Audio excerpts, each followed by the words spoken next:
All right, so today we're going to be looking at cash advance, or better still, the correct name is merchant cash advance, MCA in halacha. So for those unfamiliar with cash advance, how it works, how it operates, there's a purchase and there's a sale. One person is selling something, somebody is purchasing something, and it's future receivables. And this is important, we'll explain why. That's the understanding of merchant cash advance, the sale and the purchase of future receivables.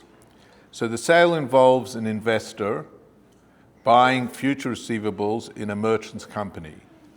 So, for example, I will purchase in somebody else's company their future receivables, obviously at a discount. Now, the reason the deal involves purchasing future receivables, why don't you just do it as a loan? Because that's basically seemingly what the person who's selling, for him it's a loan.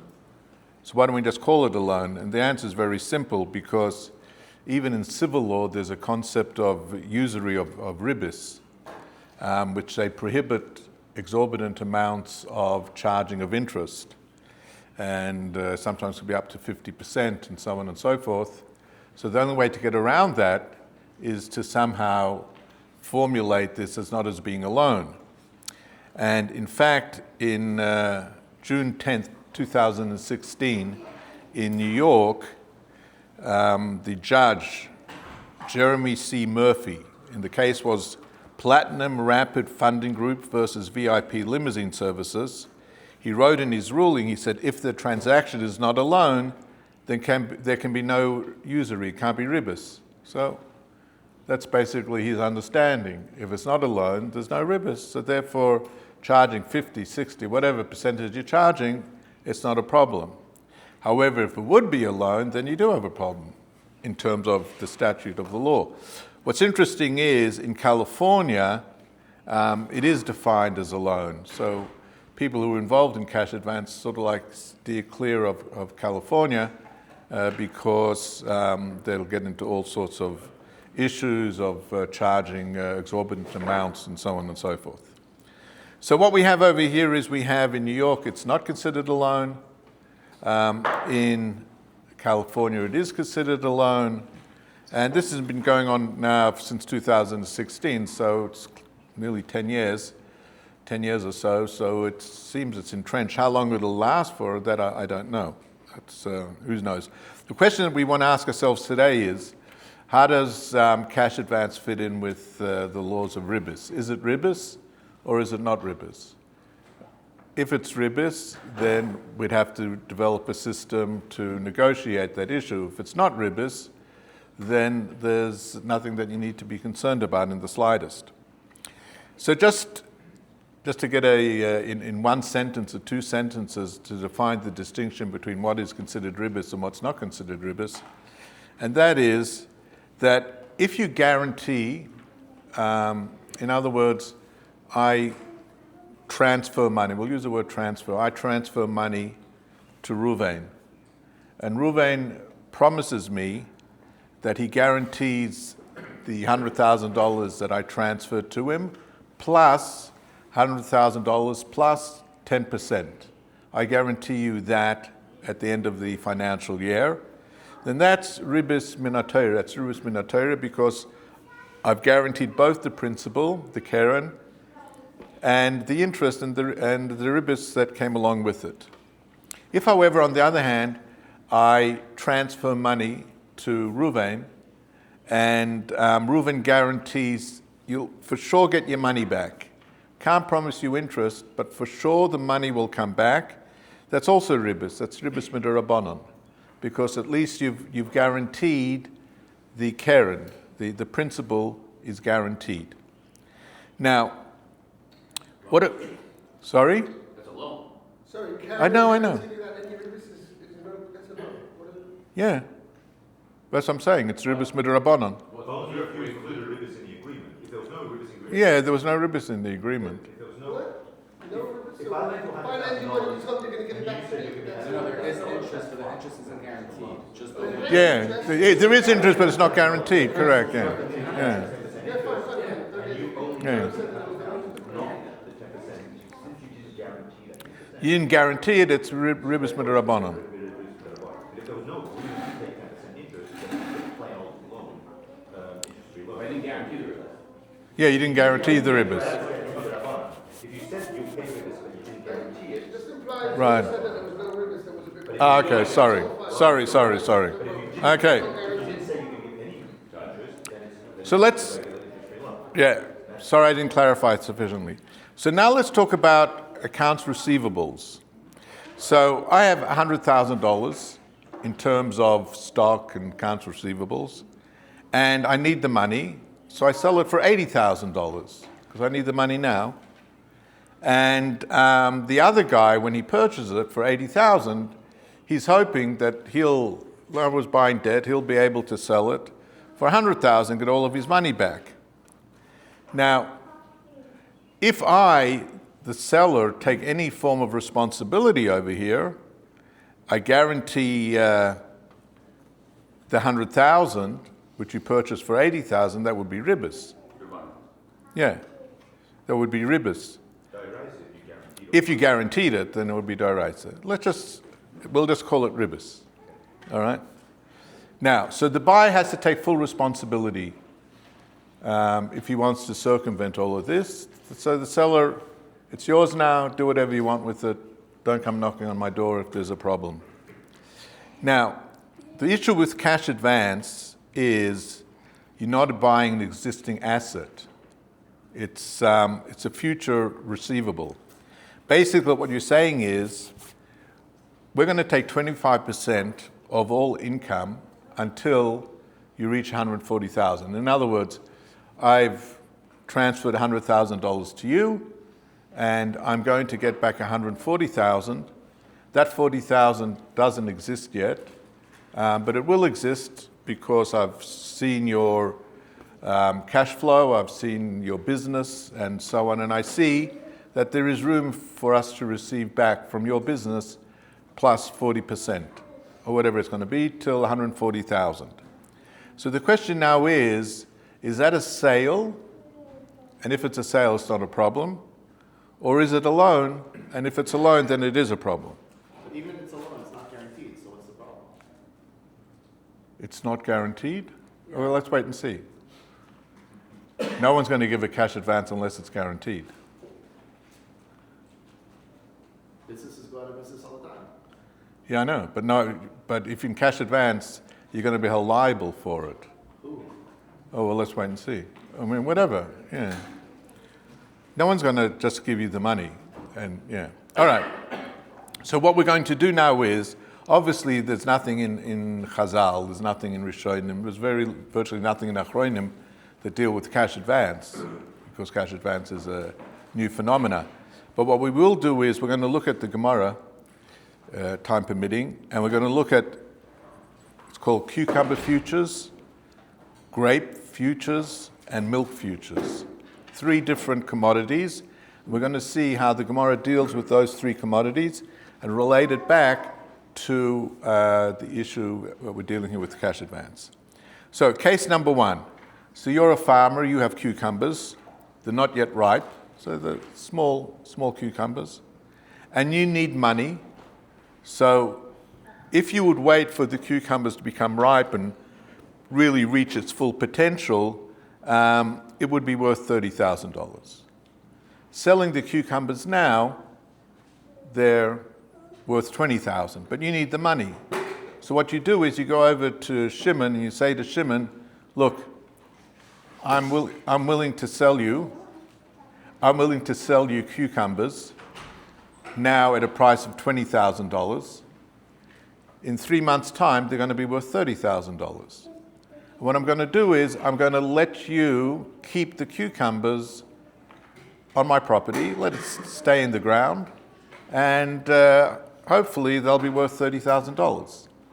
It's sort of like you say to somebody, I need money, and I've got stocks of from China.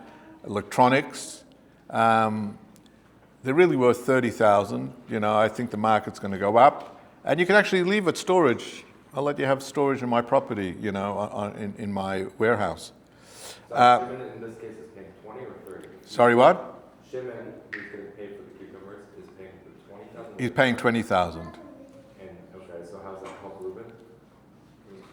He needs cash. He just needs $20,000. It's a regular set. Okay. They go off price. But he's only going to take the cucumbers when they reach 30,000. Oh, he's taking it later. Yeah, he's going to take it later because why should he? He didn't gain anything by doing it now at 20,000. Yeah. But Shimon also still has to now do the work to cultivate those two. Oh, he's not only a chazan. We're going to. He's also a farmer. No. No, we'll kind of come to that in a minute. We're going to see the difference. All right. The halacha is that it's fine. Okay? Because you bought cucumbers. You actually bought cucumbers. It's a good investment, and they're expected to grow to be worth 30,000. It's okay. Now, then the Gemara speaks about grapes. Just say you buy grapes, tiny grapes, and they just started to grow. And you need money, so you say to somebody, look, these grapes, in 3 months' time, they'll go from 20,000, they're worth 20,000 now, they'll go to 30,000. So I want to sell you the grapes now, all right? I shouldn't have said they're worth 20,000, but I want to sell you grapes, the tiny grapes, and in 3 months' time, they're going to be worth 30,000. And give me 10,000, I need $15,000. In that case, the Gemara says that you can't sell them at a discount. And the question is why? What's the difference between the case of the cucumbers and the case of the grapes? So there are two answers. One from Rabbi Yudi, which we'll come to in a second. And so most Rishonim say that small cucumbers have a market value now. They have a value now. You could sell these cucumbers in a grocery store. They're just small. And since they have a market value, it's a commercial transaction. You're actually buying legitimate, you're buying an item. All right? Small grapes have no market value. They're not worth a penny. And so what's happening there is a financial transaction. Because you're not actually buying a commodity. They have no value. They will have value. So that's one approach. Another approach is from the Maggid Mishnah, and cucumbers, you don't have to do anything. Just let them sit, and they'll grow, and you'll have your $30,000. Grapes, if I'm selling grapes, I, the seller, need to still be actively involved in the grapes. If I just walk away, then the grapes will all die. Nothing's going to happen with those grapes. They're not going to grow into grapes that produce wine or even grapes just to eat as a grape. And therefore, that's why grapes would be prohibited. So getting back to our situation, if we're speaking about cash advance, no one is going to transfer money to somebody else, and the other party is just going to walk away. We're expecting you to remain in the business, keep on running the business. That happens all the time. Does it? Yeah. Okay. That's cash advance, guys. You can take money out of business and just fly. It's free money. You- It's not you- backed up against anything. It's a business. Yeah, but most cash will take personal responsibility, won't they? I don't think so. Ask him. No. That would make it a loan. They don't do that. Civil loan. What? The whole point of a cash advance is that it's not guaranteed by a loan. If it would be guaranteed by the person, Right. then it becomes a loan. It's only backed up by the business. And California has a looser idea of what makes it a loan versus New York. That's why there's a discrepancy. But both agree if you put a personal guarantee in the loan, it's unenforceable because then it's usury loans. Uh-huh. But the business, you can. The business, people get scammed all the time. Funders get scammed all the time. Someone will make up a business, whatever, looks good on paper for It's an empty 3 months, shell. 6 months, yeah. They take the money and they see you later. And then the name pops up in the courts under a different alias 3 months later, doing the same thing. It's not backed up by anyone's personal assets or any assets at all. Just, Uh-huh. just accounts It's not receivable. backed against the business's balance sheet? The business No, could be there's no But asset. you could always do that. You're saying You could always add time. You can make a balance sheet in a minute. I just came up with a. Wait, you're saying there's no proof, there's no. I shouldn't be spreading this. You have to pay back. But it happens all the time. In fact, Yeah, but that's like you need. It happens. That's anything, that's business. but any other business, at the very least, a contractor who does work, he puts a lien on your house. I can't take your business with them. I can No, but when you go in there, you're not going in there with the intention, or when you look at that balance sheet, whatever it is, you're not looking at that balance sheet saying, this guy is definitely going to default, this guy is definitely, no. You look at the balance. All right, let's because I'm running out of time, but I hear what you're saying. So let me just bring in the perhaps most challenging in all of this, and that's the concept which I'm sure you're all familiar with, Davar Shlo B'Lo Olam. These receivables don't exist yet. All right, they're future assets. If you cannot acquire a future asset, then for sure it's a loan. Then it's because you didn't acquire anything for it to be a transaction, for it to be a business transaction. It's a machlokes between Rabbi Meir and Rabbi Kiva against the Rabbanon. Most opinions, we paskin that you can't, Davar Shlo B'Lo Olam, you can't make a kinyan on. And therefore, it wouldn't work, all of this. However, some say maybe a kinyan situmto, which is like a rabbinic form of acquisition, that it does work by cash advance, adi yada nish. But I just want to finish off with milk. And the Gemara also speaks about milk, where somebody he's got 100 cows, and he needs money. And he says, you know what? I'm going to sell you all the produce of the milk for the next week. Whatever the milk will produce the next week, that's yours. But I want $10,000 for it. The guy makes his cheshbon, 100 cows. It should really be 15,000. So I'll make 5,000. But it could be that overnight all the cows drop dead, God forbid. Or the cows become sick. I may only make 5,000. So it's a risk I'm willing to take. So Chazal say that that's fine. You can sell the future milk produce. However, if you make the agreement is that I need $10,000, and at the moment it's $2 a gallon, $2 for a gallon of milk. So what I'm going to do is I'm going to sell you up to $14,000 worth.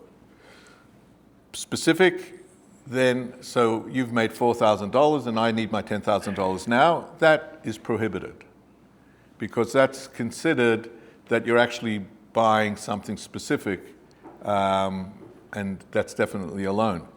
So bottom line is, according to these opinions, in other words, it seems that milk is the most comparable to what we're speaking about, that if you're dealing with a Jew in the picture, then you would need a heteriska to run this. Now, there is a question whether a heteriska works with such exorbitant amounts of interest. Some say it does because a heteriska is half a business and half a loan. Others say you need to structure it differently, so it gets around that problem. And some people argue simply, well, the very fact that the person is willing to do it means that is a business transaction that the person knows and is willing to go ahead with it. Anyway, these are just food for thought, and hope no one ever needs cash advance. But if you do, it seems this is a man to go to. They don't like the Jews. They're too high default rates. Oh, is it? All right. Thank you very much for having me.